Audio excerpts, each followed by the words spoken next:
الحمدللہ رب العالمین والصلاة والسلام علی سید الانبیاء والمرسلین اما بعد فاعوذ باللہ من الشیطان الرجیم بسم اللہ الرحمن الرحیم قال اللہ تبارک و تعالی فی القرآن المجید والفرقان الحمید یا ایہا الناس قد جاءکم برہان من ربکم وَأَنزَلْنَا إِلَيْكُمْ نُورًا مُبِينًا صدق اللہ مولانا العظیم قال اللہ تبارک و تعالی فی القرآن المجید والفرقان الحمید فی شان حبیبہ ان اللہ وملائکتہ یصلون علی النبی یا ایہا الذین آمنوا صلوا علیہ وسلموا تسلیما۔ درود شریف آپ محبت سے حضور کی بارگاہ میں پیش کریں۔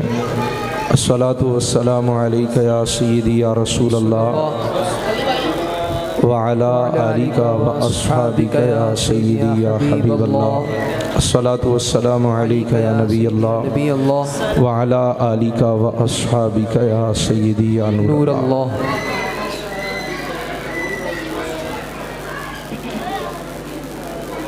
سب سے پہلے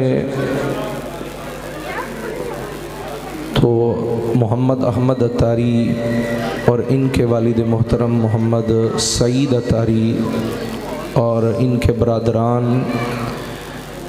محمد امین اتاری اور دیگر جو احباب رشتہ دار موجود ہیں، سب کو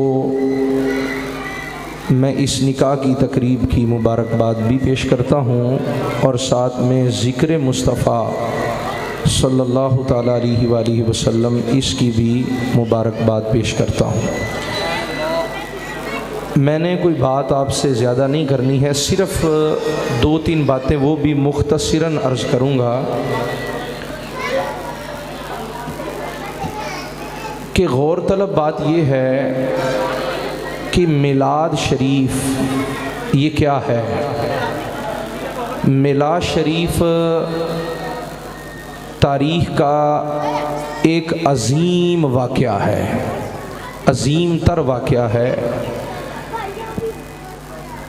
میلاد شریف جو ہے نا، اگر اس کو آپ نے دیکھنا ہے، آپ بھی بیٹھے ہوئے ہیں، کئیوں کے ذہن میں یہ آ رہا ہوگا کہ شادیاں تو روزانہ ہو رہی ہیں اور روزانہ کتنی ہی ہو رہی ہیں، سارے شہروں کے اندر ہو رہی ہیں، لیکن اس طرح کی شادی جو ہے یہ کہیں کہیں دیکھنے کو ملتی ہے، یا اس طرح کا انداز کہیں کہیں ملتا ہے۔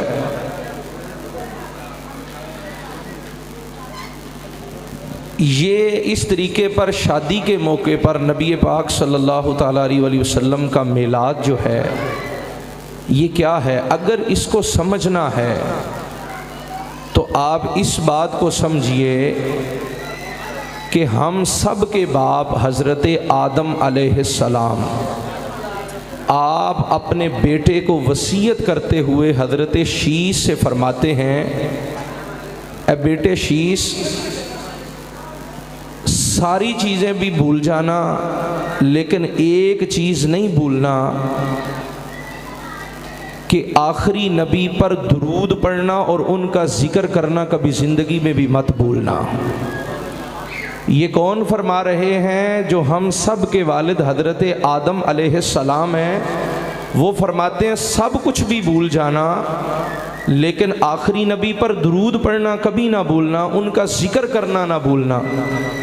اور پھر اس سے بھی خوبصورت بات جد انبیاء حضرت ابراہیم علیہ السلام فرماتے ہیں جب انہوں نے کعبہ تعمیر کیا، آج یہ شادی کا موقع ہے تو ہم شادی کے موقع پر نبی پاک صلی اللہ تعالیٰ علیہ وسلم کا میلاد منا رہے ہیں، حضور کا ذکر کر رہے ہیں۔ حضرت ابراہیم خلیل اللہ جد انبیاء جب کعبہ بنایا تو کعبہ بنانے کی مزدوری میں آپ نے رب سے ایک دعا مانگی تھی۔ وہ کیا مانگا تھا آپ نے رب سے دعا مانگی تھی، ربنا وابعث فیہم رسولا، مالک و مولا وہ عظمتوں والا رسول عطا فرما دے۔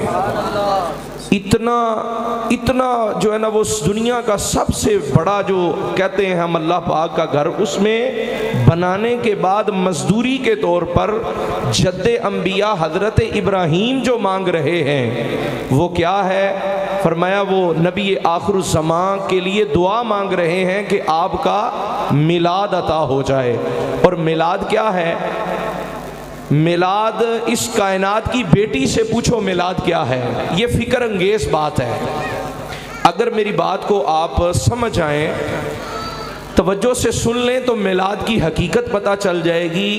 इस कायनात की बेटी से पूछो मिलाद क्या है, तो हर बेटी ये बताती हुई नज़र आएगी कि मिलाद की सूरत में हम पर एहसान कितना हुआ कि हुजूर के मिलाद से पहले एक बाप था, इतना सख्त दिल बाप थे कि बेटी को कत्ल भी नहीं किया, मारा भी नहीं है, जिंदा ही कब्र में उतार दिया।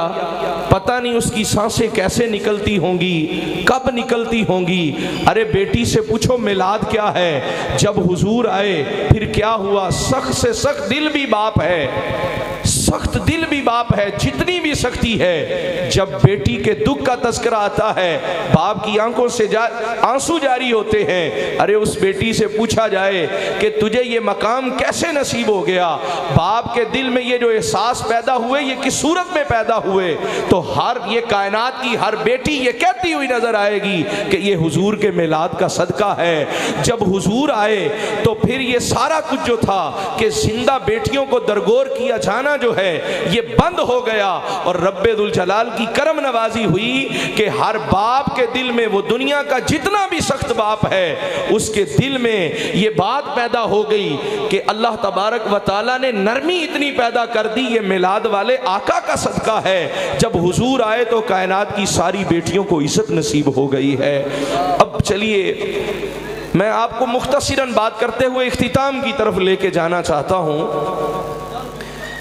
कि नबी पाक सल्लल्लाहु ताला अलैहि वसल्लम की बारगाह में एक सहाबी हाजिर हुए। अर्ज करते हैं, या रसूल अल्लाह, मेरा ऊँट जो है ये बिदक गया है, ऊँट बिदक गया है, संभालने में आ नहीं रहा। अब देखें, जो ऊँट जब बिदक जाता है ना तो बहुत ज़्यादा नुकसान करता है जब ऊँट कंट्रोल से बाहर होता है। और ऊँट के बारे में अल्लाह पाक ने कुरान मजीद फुरकान हमीद में भी इरशाद फरमाया, अफला यंजुरून इलल इबिली कैफ खुलिकत। जिनका ऊँट बिदका वो हुजूर की बारगाह में हाजिर होकर अर्ज करते हैं, या रसूल अल्लाह, हमारा ऊँट जो है ये बिदक गया है, तो या रसूल अल्लाह कोई हल फरमा दें। मैंने कहा कैसे थे वो सहाबाए कराम, क्या शान थी उन सहाबाए कराम की कि ऊँट भी बिदका है तो वो किसी और के पास नहीं गए, हुजूर आमीना के लाल की बारगाह में सहाबा हाजिर हुए हैं। सरकार की बारगाह में हाजिर होकर अर्ज किया, सहाबा परेशान हैं कि ऊँट जो है जब बिदक जाए तो मामला तो बहुत बढ़ जाता है। हुजूर उठे और उस ऊँट की तरफ हुजूर सल्लल्लाहु ताला अलैहि वसल्लम चले। तो जब उस ऊँट की तरफ हुजूर गए हैं तो जब उस चार दीवारी के इहाते में हुजूर अंदर इंटर हुए तो कहा कि वो ऊँट दूसरे किनारे पे मौजूद था, वो भागता हुआ आता है। सरकार के सहाबा परेशान होते हैं कि ऊँट बिदका हुआ किसी के कंट्रोल में आता नहीं है। लेकिन जब वो हुजूर सल्लल्लाहु ताला अलैहि वसल्लम की बारगाह में ऊँट हाजिर होता है, उसने अपनी पेशानी ज़मीन पर रख दी हुजूर के कदमों में आकर। अब नबी पाक सल्लल्लाहु ताला अलैहि वसल्लम के सहाबा जब ये मंजर देखते हैं कि ऊँट अपनी पेशानी ज़मीन पर रखे हुए है तो हुजूर की बारगाह में अर्ज करते हैं, या रसूल अल्लाह, हमें भी इजाज़त दें, हम भी ये सजदा ताज़ीमी करें, क्योंकि सजदा इबादत तो अल्लाह के अलावा सारी शरीयतों में किसी के लिए जायज़ नहीं रहा। तो हुजूर ने फरमाया, हमारी शरीयत में इस बात की इजाज़त नहीं है। अगर मैं इजाज़त देता किसी को तो बीवी को कहता कि वो अपने शोहर को सजदा करे। अब देखें इस हदीस पाक में कितनी जामइयत है, हुजूर ने कितना ज़बरदस्त बयान किया कि जो शोहर के हुकूक बीवी पर हैं, इसी तरह जो बीवी के हुकूक शोहर पर हैं, हुजूर ने इसमें भी कमाल का इरशाद फरमाया। एक राबी गांव के रहने वाले हुजूर की बारगाह में हाजिर हुए, अर्ज किया, या रसूल अल्लाह, मेरी बीवी में ये खामी है, ये खामी है, ये खामी है। हुजूर ने सारा कुछ सुनने के बाद हुजूर ने फरमाया, बता तेरी बीवी के अंदर कोई खूबी भी है, खूबी भी है।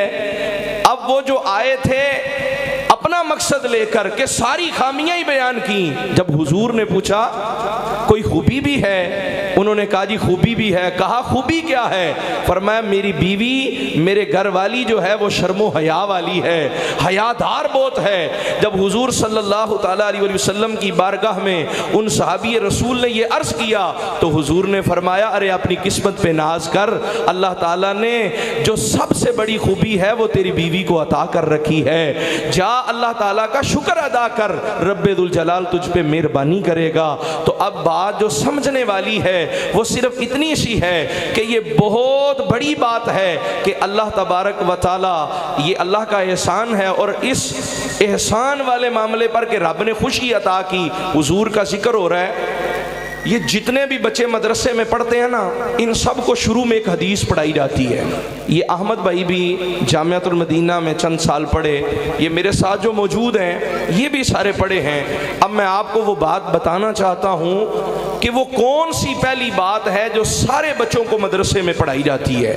वो बात ये पढ़ाई जाती है कि किताब शुरू करने से पहले जब बंदा अल्लाह का नाम ले ले या कोई भी काम शुरू करने से पहले जब अल्लाह का नाम आ जाए और नबी पाक का नाम आ जाए तो अल्लाह ताला उस काम में बरकत अता फरमा देता है।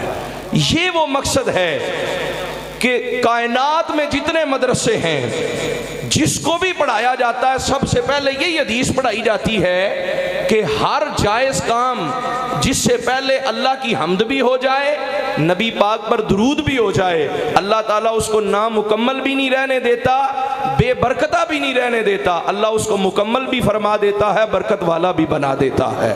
अल्लाह ताला की बारगाह में दुआ है मौला करीम हम सब ने जो जिक्र किया है अल्लाह ताला अमल की तौफीक नसीब फरमाए, इसको याद रखने, इस पर अमल की तौफीक नसीब फरमाए। आमीन बिजाहिन नबी अमीन सल्लल्लाहु ताला अलैहि वसल्लम।